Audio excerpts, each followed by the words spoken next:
To power on the device, press the round button on the inner side of the device for a few seconds, until the LED light next to it turns green. You will then hear beeping sounds, followed by Orcam version 8 is ready. Battery is 100% charged. To enter suspend mode, press the power button once. You will hear Suspending. Press again to shut down.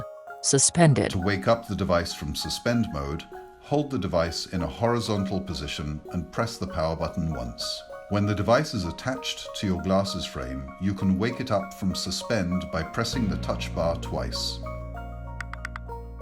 Waking up battery is 100% charged. To turn off your Orcam device, press the power button twice, once to suspend, Suspending. and again to shut down. Press again to shut down.